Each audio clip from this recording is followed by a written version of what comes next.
It's Monday. It's margaritas. It's macabre. What if it was margaritas, though? Ooh, a little bit of chips and salsa.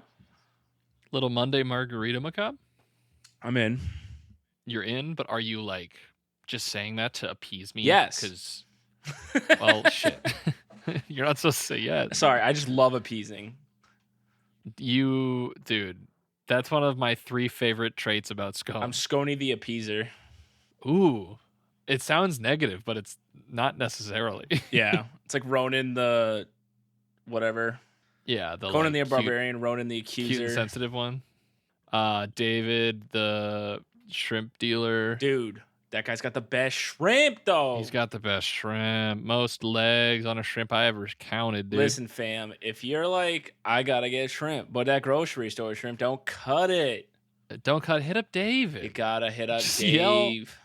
Just come out your door, yell, David, I'm shrimp ready. Yoo-hoo! And he will pull up within the minute. Dude, he comes up in his Screeches will be heard. Scrimp mobile and he's like, Dude. fucking puts that thing in 5th gear, gets to your house in time. He doesn't have automatic either. He's all manual, baby. And he's like, It's a "Here's your literal Scrimps." boat that it just flies onto your street and like tears up the gravel and concrete. And Dude, once again, This I is good started content. this podcast wearing a sweatshirt that I do not need. It's so hot. Hold on, I gotta take All my right, headphones take it off. off. Darce, take it for a walk. Hey guys, Scones is currently taking off his sweatshirt. So if you want to envision, just like imagine a bison I'm back. with a sweater. Oh hey Scones, welcome Darce, back. you used to play bass. Did you ever take it for a walk? Like what they say in cool movies? Oh, and you jazz? know, I'm gonna be honest with you, Scones. I've taken many a bass line for a walk. Sheesh. As somebody who was in a ska band in high school, super Very cool, cool, dude very alert. cool. Very hip, very cool. Ska has a lot of. That's the good part about ska music is it's got a lot of walking bass lines, a lot of doom, doom, boom, boom. Oh, boom, always like a bunch of walking, that kind of dude. stuff. So yeah, I got my steps in up there. Dogs are barking in your Asics. My dogs are barking, but I'm getting my steps in. Yeah, I don't know. We probably talked about that. You were in a ska band and you came to my school, hosted like the regional town. So we grew up in One-year different talent towns, and we didn't know Yeah. each other. But you came to my high school and won the Battle of the Bands, I fucking killed it. Spent all the winnings on pizza, which is so 'Cause it's rock high and school. roll, dude. So ska, So cool, dude. So ska, dude. So ska. dude. What's Anyway. more ska, pizza or heroin? In the order of ska items, you got checkered patterns. Yup. Shoes. What chain wallets? Do you dip into some of the uh, pop punk stuff? Like I can picture like bulldogs on skateboards being both, and like half pipe in the that's backyard. a good point. Yeah, half pipe in the backyard's a sweet name for anything. Or drained Child pool with band. skateboarders. Yeah, anything that was probably in a Sum 41 music video would probably also overlap. Sick. So yeah, but then ska probably had more like colors involved. So many colors, dude. so many Upbeat dude. songs about really sad things. Yeah, if you can play an upstroke on a guitar, you're in a ska band officially. Sweet. I feel like the hard part's getting the horn players. Yeah, sure is. Like you got to just find a a lot of them trombone are like, player. I'm classical. I'm in the classical band thing or whatever. Yeah, fucking And nerd. you're like, And you have to sit there and play bass with them and not beat them up, right. which must be hard And for I'm you like, as a how- jock. So that was the duality of man. Really was is playing bass in a ska band. That's what that and painting being is the about. varsity basketball captain. I mean, how did I do it? I was a modern day Troy Bolton over here. Yeah. Um, Your head was definitely in the game while your heart was most definitely in the song. was taking the bass for a walk. I did actually have a very High School Musical moment in high school Whoa. where I was the host of the talent show one year. Because my class was like, Sam, be the host, and I was You're like, all right, I'll do it. I was like, okay, stop. And they're like, no, you just keep asking. So like, fucking fine. But it was, I had basketball game that night, and my coach, and I had to do like rehearsals and stuff, so it would like interfere with practice, and my coach would lose his fucking mind. So that was fun. We had That was very my- different high school experiences. dude. My basketball coach was straight up alcoholic. That's sick. I think he lost the job the year after. I think a lot of high school sports coaches are. Yeah, I think there's coaches. You want to become like high school track coach? Kinda. You okay? Let me put Just it this roll way. out You of wanna my car drink a with 40 cans and be me? like, "All right, we're running." You pigeon toed, take another lap. And they're like, what? I don't. I'm like putting out cigarettes like on the track. Dude. Okay, you just reminded me by saying on the track.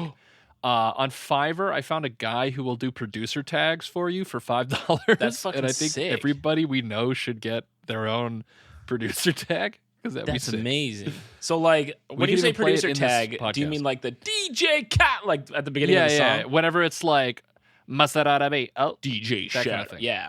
Okay. Yeah. Yeah, that's sick. But it can be whatever we tell him to do. I'd love one. Like the damn son, where'd you find this, for example? Damn, son. Isn't that McLovin?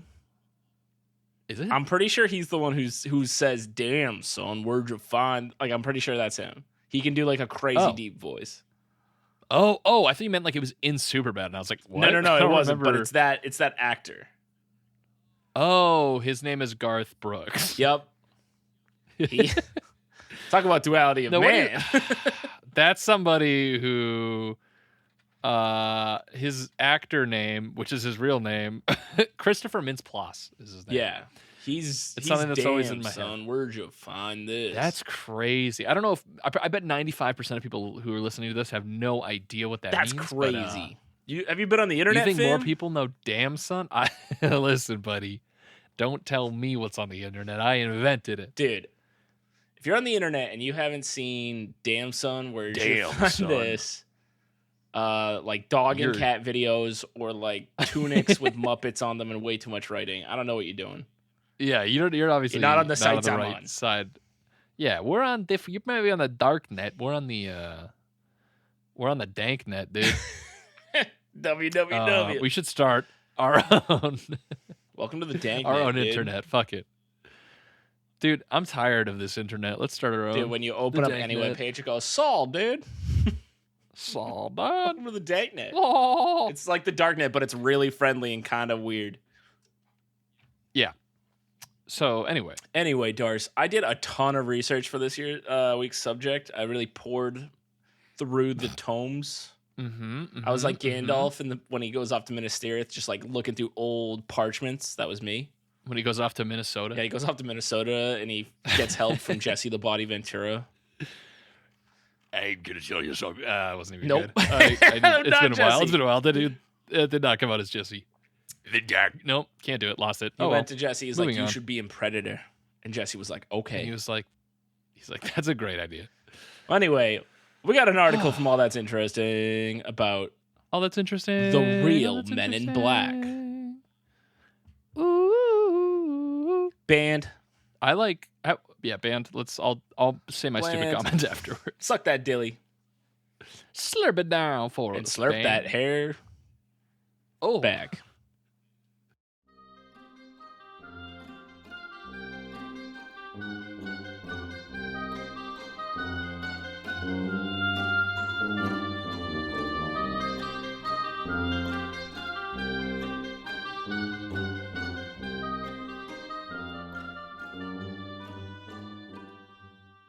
Scones. When was the last time you watched Men in Black? Fuck, a long time ago. I've seen all three, but I've seen the first one the most. And Okay, you had to include. I'm not a poser. I've seen listen, them all. don't come at me like, oh yeah, I'd name three of their movies because I've seen all three. But Oh, Men in Black. the first Yeah, one, I remember enjoying a lot. yeah, first one was great. Shout out to what's his face, the actor whose name is Tommy played Lee Kingpin, Jones. Oh, who Sinbad. plays. Yeah, Sinbad. He did such a good job pretending to be an alien in that movie. It's so. Oh good. yeah, he's like the gross like roach killer guy. Yeah, he's like. Yeah, he kind of sounds like that. Phil. He does kind of. I think Phil, are you just a bunch of like cockroach aliens combined? Yeah, you're coming. Oh, that's Okay. canon. That's Kanan. That's Kanan. Dude, what do you think Kanan's doing now since he got all that world? Dude, he's waving that flag. He got that fucking brother. World Cup Coca-Cola money, and he's like, he got "See that ya." check and peace. He was like, "Yo, I'm from Mogadishu, Somalia." Is so he actually? This is, yeah. Wow. Dude, okay. And he probably took that probably listened to American dollar over there and was like, "I'm emperor now." I have listened to more Kanan than probably 99% of humans. For whatever reason, I want someone to come at you right now in the dude, chat. they're like, Not in "Oh, our you chat. know the Dusty Foot philosopher?" I'm like, "Yeah, I know the Dusty Foot philosopher." That's sick. I didn't know you were such a Kanan head. I'm what not- do you guys call yourselves? You yeah. super fans. We're non-breds. You're like the Bayhive. And, yeah, exactly. for We're the Kanan. K-Hive. And yeah. I've listened to a lot of Kanan for some reason. And yeah, he's from Mogadishu, Somalia, most dangerous city in the world. Wow. And he made Waving Flag, and Coca-Cola probably gave him more money than Anyone else in Somalia has? Mogadishu has. Yeah. So good for him. Shout out. Well, anyway. 2011 was a great year for him. Well, anyway, we got the story of the real Men in Black, the quasi-government agents whose silence witness. That doesn't make any sense. Yep. Quasi-government agents who silence witnesses of alleged alien encounters. Wait, why doesn't that make sense? I guess it does. They silence the verb. Yeah, I know. I guess to I just silence. can't read good. That's true. I forgot about that fact. I also fucked up my back, so I'm on that dumb shit. So for how prescriptions, could you dude. how could you read that with a fucked up? I'm gonna back, dude? blame everything possible. Anyway, this Yeah. article is by Austin Harvey, edited by Maggie Donahue. Thank you. Unlike their Hollywood counterparts, the real-life Men in Black are mysterious figures who threaten people who have reported paranormal experiences. Ooh, wait, that doesn't sound like what Men in Black did. Sure doesn't. They weren't just like, "Hey, fuck you, I'll kill Well, you." they did If you're like "Hey." they probably would have had to if they didn't have the blinkies. Yeah, if they didn't have that boop boop boop. In 1997, Men in Black hit theaters, a science fiction comedy based on the Marvel Comics series and starring Will Smith and What? Tommy Lee Jones. Wait a minute. Wait a minute. Men in Black is a Marvel comic? Yes.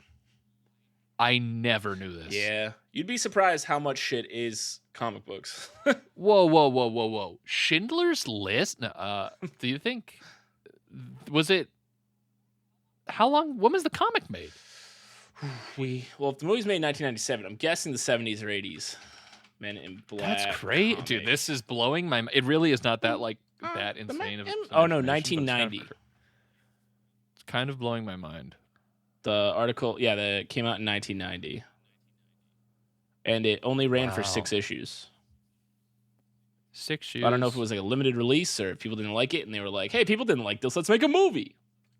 It's a great movie. The film tells the story of an NYPD officer who unwittingly chases down a disguised alien and is recruited to join a top secret organization, the Men in Black, with the goal of keeping the public unaware of alien refugees here on Earth. Amen. The movie was a hit. Sequels were made, and most people likely went on with their lives, not thinking much more about it. I think there was a Men in Black ride at Universal. Is that right? There was. I remember it being You know how I know? sick. But for a select group, I remember. Hold on. hold on. I gotta interject. Interject, Dars. There is a Men in Black ride at Universal. Yep. Not Universal. Yeah, because I remember losing my mind in fear. It wasn't as good of as it. the When my parents took us to on the Disney / Universal trip when we were 10. All right, I hope this article doesn't trigger you. I'm sweating so. I'm like the Jordan oh my god, Jordan Peele. Wow. Meme of him sweating. This took so long for me to get out because I'm so nervous. It's okay. Now It's that we're okay. talking Take about your it. time. Okay, yeah, it's the Jordan Peele meme of his sweating is me. But yeah, sick ride. The Mummy was better. Sick ride. Would But for a recommend. select group of conspiracy theorists and ufologists, that's a terrible word. Ufology. That's how it's spelled. And anyway, Yeah. the Men in Black were more than just a Hollywood fabrication. In fact, stories of the Men in Black had been circulating for half a century before the film was ever released. Of course they were. The real Men in Black That's are said to be shadowy, secretive figures dressed in dark suits who visit witnesses of strange paranormal phenomena, typically those who have claimed to see UFOs. If I'm lonely, Yes. and I want some friends, could I claim to see a UFO to, pull those Men in Black over to my place so we could have like, I don't know, poker or something? Probably. I mean, all right. they'd probably be like really good at it though. That's probably true. take all your money. Yeah, they're like, well, yeah, we played a couple of rounds with Quacklar, the Magnificent from Iota 7. And you'd be like, what? The And they'd other be night. like, fuck. They'd be like, gotta kill him. MIBs usually appear in groups of 2 or 3, allegedly threatening witnesses to ensure they remain silent about what they've seen. MIB's nuts, dude. He got him. Shut it off the podcast. We got him. Some have claimed that the MIBs are government agents, but others believe they may in fact be shape-shifting aliens in disguise. Oh, like Transformers, but fleshy. I found a Transformer.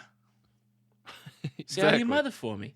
In either case, those who claim to have experiences with the real Men in Black are not quick to forget them. So let's talk about... Well, so that sounds the opposite of the movie. Pretty much. Because they forgot them instantly. Yeah, the Men in Black actually was not effective because it would bring way more attention to the whole situation. Right. Yeah, why wouldn't you just be like the men in plain sight? Hidden in Yeah, plain just sight. look like a plumber. Yeah. Yeah, I think plumbers are the real Men in Black. We figured it out. Type it up, send it out, publish it. You're telling me there's actually pipes that connect to my toilet that you have to fix? Bullshit. Bullshit, I know where the poop goes. Bullshit. It's a portal. You send it to Ohio. Sorry, Ohio. Sorry, Ohio. Somebody had to get the poop portal. And it's you. Hey, let's talk about Harold Dahl in the Maury Island incident. Yep. Talk to me, Scones. In 1956, Gray Barker released the book, They Knew Too Much About Flying Saucers, in which he compiled a series of accounts from people who claimed to have encounters with aliens before being visited by strange men in dark suits. Okay. From Barker's account, the first mention of Men in Black can be traced back to June 27th, 1947, and a man named Harold Dahl in what came to be known as the Maury Island UFO incident. Oh, Wait, in the 40s, were any suits not dark? Ooh. Remember when Obama did? I don't know, honestly. I think there were only... Well, what about Elvis? No, wait, you said 40s? Yeah. Yeah. No, I don't think light colors were invented yet. Yeah, color wasn't even around. Yeah, exactly. Everything was black and white. I've so seen I the guess black. footage. According to Dahl's account, Dahl was on a conservation mission, gathering logs with his son Charles near the eastern shore of Maury Island, Washington, in Puget Sound. As he was working, Dahl claimed he saw 6 donut-shaped objects hovering in the air, roughly half a mile above his boat. Before he could make sense of what he was seeing, one of the objects fell from the sky, dropping a barrage of metal debris. Some of the debris struck Charles, and Dahl snapped several photographs of the flying objects. When the men were back on land, Dahl showed the photographs to his supervisor, Fred Chrisman. Chrisman was skeptical, but when he went to investigate the scene for himself, he allegedly saw one of the strange flying objects hovering before him. The next morning, Dahl claimed to have claimed that he was visited by a man in a black suit who was able to describe Dahl's experience in eerily accurate detail. The man then said to him, "What I have said is proof to you that I know a great deal more about this experience of yours than you want to believe." Okay. Before, Why would he say that, though? because he's a weird guy. He didn't have good social He's skills. just... Oh, that's true. Before leaving, the man warned Dahl that bad things would happen to him if he ever spoke of the incident.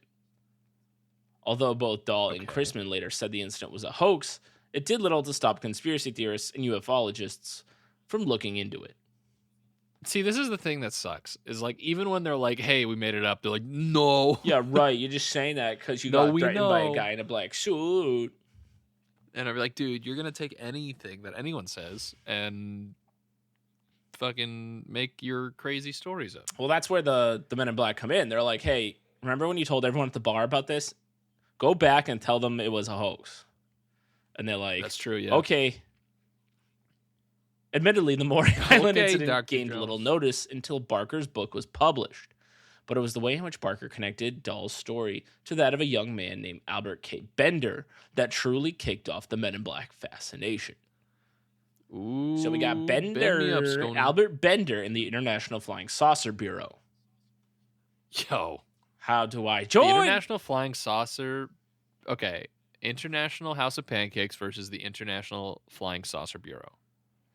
Who wins? IHOP or IFS? IHOP's all over the fucking place, dude. Like, that's tough. That's a tough organization to go toe to toe with. Yeah, they've got the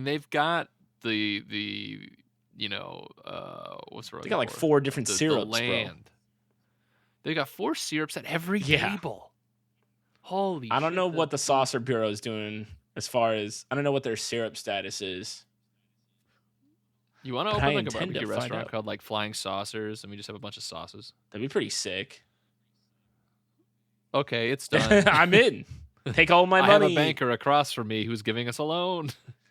In 1952, Albert Bender created an organization known as the International Flying Saucer Bureau, a short-lived project mostly known for the magazine it published, Space Review. In 1953, Cool. in the 1953 edition of Space Review, Bender claimed he had been visited by 3 men wearing dark suits, according to Live Science. These men, he said, Okay. told him to cease publishing information about UFOs. That same year, Space Review stopped publishing altogether, and the International Flying Saucer Bureau ceased to be. Many assume Bender had been planning to stop publishing anyway, due to his magazine making little money. Which is a shame, because I would have paid for it. Yeah, we should see if we can find any of that public domain. Do you get any shit. of that I doubt Space it's just on the Review internet, money? but Still, Bender's story caught the attention of Gray Barker, and it became yet another account in They Knew Too Much About Flying Saucers to feature the Men in Black. In his book, Barker recounted Bender's experience, describing the Men in Black as 3 men in black suits with threatening expressions on their faces. 3 men who walk in on you and make certain demands. it sounds like he was just in a public restroom and fucking somebody pulled a prank and like opened the door and now he's like, yeah, they'll walk in. There's 3 of them. What if he's just like super drunk at a restaurant and it's just 3 people who work at the restaurant asking him to calm down? And he's like, Super. they're making certain demands. 3 men in an IHOP. 3 men Baby. who know that you know what the saucers really are. Darce, have you ever had a real experience of a UFO, like seeing something in the sky and been like, I have no idea what that is? Yeah. Yeah? Want to know Yes. about it? Who's asking? 3 men in black suits, All right. baby. So, day of my daughter's birth, I look out the window. Yes. In the Of sky, course. I see a plane. But wait, It's you know what it is already. You said it's a plane. Well, hold on. I'm not done. It's writing something in the sky in that special sky font. Of course. whatever Gotta select sky whatever font. it's called. Yeah. Helvetica bold. Comic and Sans. it said, "Happy birthday." That's pretty unexplainable. Does this stay in the podcast? You'll never know. Find out. You'll know or you won't. I've never seen a UFO, Scott. Yeah, me neither. Which is weird because we live in where we grew up. We don't live now, but we The grew up fucking in triangle, prime baby. UFO territory. We're in primo UFEmo, baby. But um, maybe that's for another pod. maybe we'll chit chat about that on the down low. Those who believe in UFO conspiracies often look to the Men in Black as some kind of proof that these phenomena were true. If a witness was threatened, that made them more believable. After all, why would someone try to silence someone if what they were saying was not true? Preach. By this point, UFOs had evolved from a fringe tabloid section of the paper to the front page. These were the years following the infamous Roswell, New Mexico UFO incident, and Barker's book served less as a conspiratorial manifesto and more as a collection of a new sort of folklore. So dope. So dope. So pog. Dude, folklore is sick. Honestly, folklore's my maybe top kind of folk. It's pretty lit. Yeah. The understanding of UFO phenomena and the Men in Black as folklore or cultural mythology was furthered by a 1957 report from famed psychoanalyst Carl Jung. Carl Jung wrote, "Flying saucers, a modern myth of things seen in the skies." Bum, bum, bum. While Jung never argued for or against the existence of UFOs, he noted, "Our time is characterized by fragmentation, confusion, and perplexity. At such time, men's eyes turn to heaven for help, and marvelous signs appear from on high." Dude, this guy's spitting. Well, yeah, I was going to say, this dude is Switzerland in the whole UFO thing, but damn, does he know how to rhyme some words together. In fact, in the Encyclopedia UFOs and Popular Culture, folklorist James Lewis wrote of Barker, "Barker's considered himself an entertainer and folklorist rather than a factual reporter, and was a gifted writer with gentle, understated sense of humor." I want people to describe us like that. Yeah, why doesn't anyone describe us We're anymore? entertainers, we're folklorists, and we're gifted with gentle and understated senses of humor. Amen. I think understated. We are gifted, listeners. You are listening. When we speak, it's a goddamn gift. It's time. Did you know that? Yeah, you're welcome. Did you know that? You like that? I don't think they knew. As time went on, the mythology of UFOs continued to evolve. More and more people came forward claiming to have seen aliens or mysterious objects in the sky, and many of these incidents have become the focus of fascination in their own right.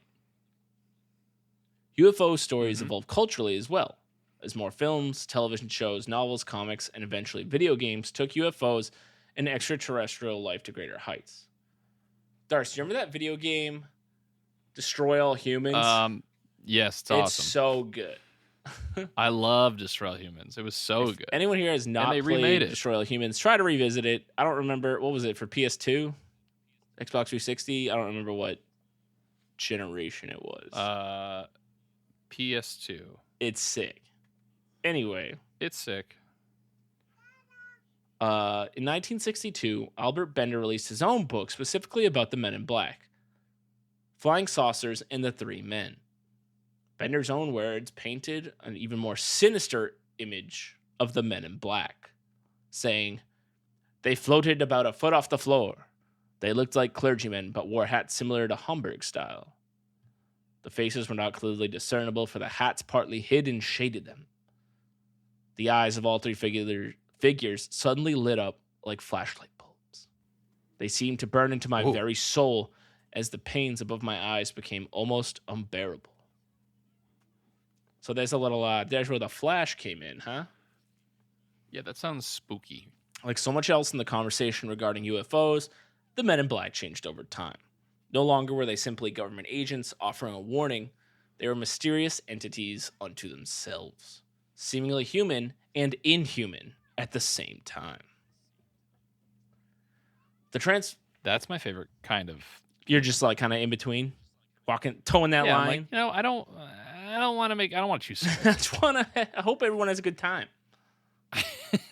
being a good host. The transformation of the story from a first press report to a folkloric tale to a comic book and now to a film illustrates how the myth is transformed. Phil Patton wrote for the New York Times in '97, around the time Men in Black hit theaters. That process is not unlike the children's game of telephone, or what the literary critic Harold Bloom calls innovation by misinterpretation.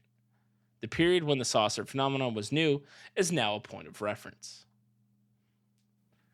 So sick, dude. So sick, dude. In the quarter century since Men in Black released, it too has become a point of reference. Stories of the real Men in Black don't circulate as often now as they did in the mid-20th century, partly because the mere concept has been turned into something of a joke. Still, in the midst of the UFO cultural zeitgeist, the Men in Black were for a time a key part of the conversation, and claiming to encounter them was tantamount to proving that you really had seen aliens. Dude.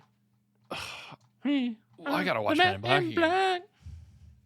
Galaxy Defenders. And then the whole thing was like in the cat's like fucking marble or something at the end. Yeah, it was in the cat was in the cradle, right? Right, but I want to know, where's the silver spoon? So it actually wasn't silver; it was tungsten. Ooh. Common misconception. Then why did the cow jump over the moon? Oh, now that's what we that now see Now you're we're digging. investigating. Now this is investigation work. I'm just still blown away that it was a Marvel comic. Really stuck on that. That makes it so much cooler in my mind that it was a comic book first. Big fan.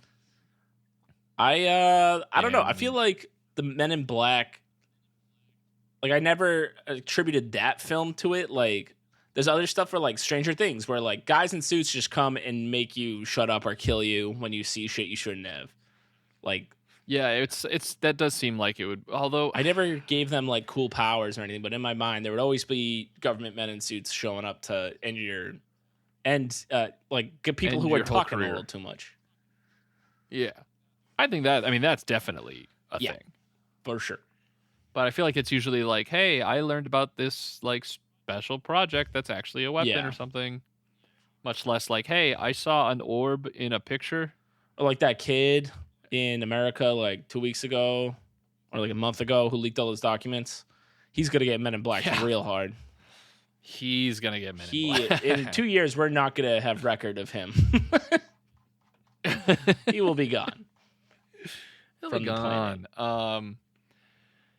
Yeah, so if anybody who's listening wants to come by and watch Men in Black, I'm down. That'd be a good time.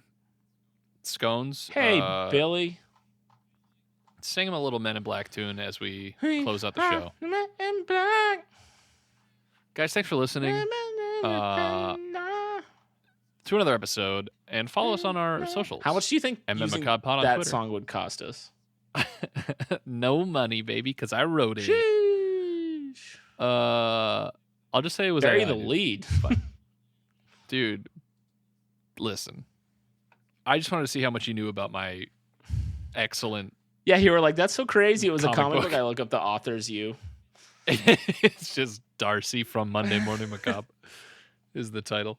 MMMacabre Pod on Twitter, Monday Morning Macabre on Instagram, and MondayMorningMacabre.com for all that good. If you don't, we'll send the Men in Black after you. They'll get you. And nobody wants that. They'll get you. You think you can run, but you can't. You think you can, but I hope you're safe. I love you. I love you. Good night.